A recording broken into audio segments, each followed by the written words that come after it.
Oke, kita teruskan sedikit lagi ya Bapak Ibu. Prediksi tadi udah, kemudian program kayak belumnya. Rancang bangun IoT pertanian. Nah, hati-hati. Rancang bangun IoT ini berarti application. Kalau application ya Q4. Memang application itu Q4. Susah mau naik Q3 juga. Nah, kalau mau masuk ke yang atas, berarti harus ada aspek risetnya. Jadi contoh kalau IoT misalnya pakai teknik apa hasilnya begini, maka jadi engine-nya itu yang dibahas, bukan aplikasinya. Kalau membangun aplikasi IoT udah berapa orang yang bisa bangun aplikasi IoT? Anak-anak SMP aja sekarang udah banyak yang bisa. Jadi perlu hati-hati ya. Bukan nggak boleh, tapi aspek apa yang mau diangkat ya. Kemudian algoritma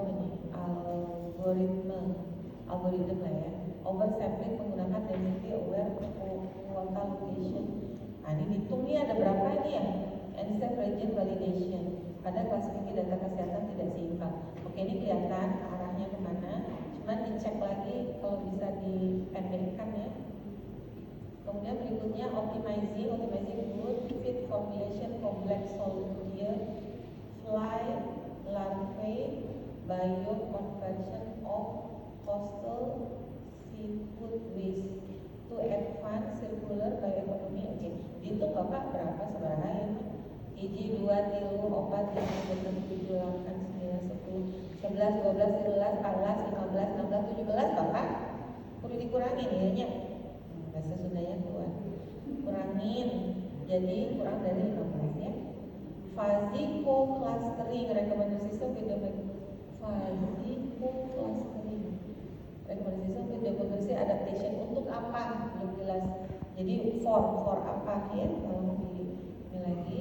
Berikutnya pencarian jalur terpendek lokasi wisata kuliner kota Ulay menggunakan Dijkstra udah ini banget, udah aduh itu mati 50 tahun yang lalu. Jadi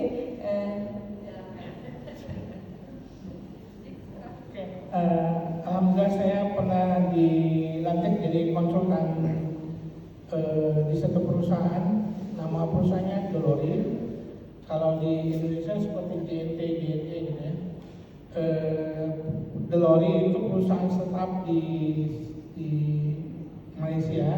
Mereka dapat dana hibah penelitian dari MDEC sekitar 600.000 ringgit, sekitar berapa ya? 200 miliar, 2 miliar lebih, hampir 3 miliar. Dan dari dana itu mereka bisa menggaji ya, meng-hire konsultan, dan saya sebagai konsultan kami diminta untuk bangun shortest engine,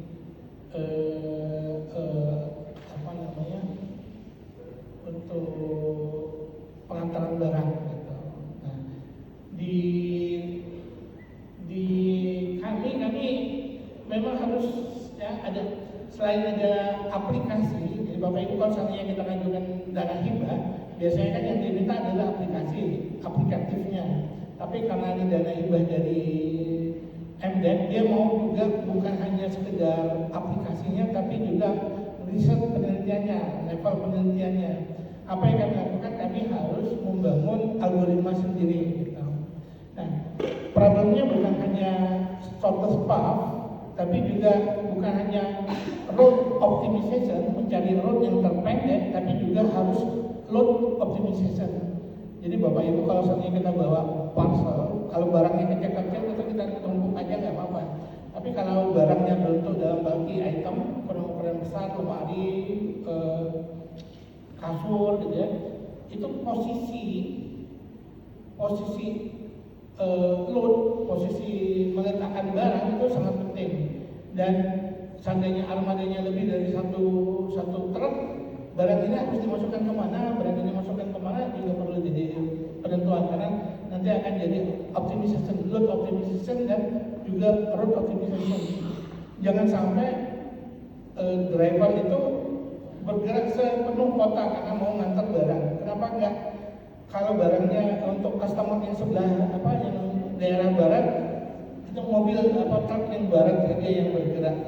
Jadi memang kompleks sebetulnya. Dan kami memang diminta untuk bikin algoritma sendiri. Kita menciptakan satu algoritma untuk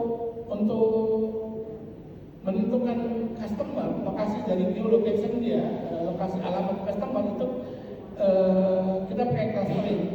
Metode clustering yang paling simpel dan yang paling robust itu saat ini adalah kiming. Tapi kimingnya kita mesti jadikan kiming constraint karena kapasitas truknya harus memang terbatas, tidak bisa semua barang dimasukkan dalam satu truk. Jadi kita kembangkan dari kiming constraint, kemudian baru kita apply lagi trapping salesman problem. Jadi level algoritmanya tinggi. Dan kami menghasilkan paper yang bisa, bukan hanya paper, kami juga menghasilkan medium, artikel medium. Bapak Ibu kalau ada yang tertarik bisa akses ke medium.com, cari nama saya Tri Basuki Kurniawan. Nanti ada yang route optimization dan load optimization. Itu artikel ilmiah, artikel populer, tapi lengkap dengan coding dan source code dan datanya. Kalau ada yang berminat silakan kembangkan dari algoritma itu, ada codingnya lengkap, projectnya lengkap, silakan dikembangkan dan bisa jadi paper Bapak Ibu. Jadi kami memang berkontribusi untuk keilmuan dengan cara memberikan source code dan dataset kami langsung di GitHub. Silakan Bapak Ibu kalau ada yang berminat mau meneruskan, keterangannya ada di Medium.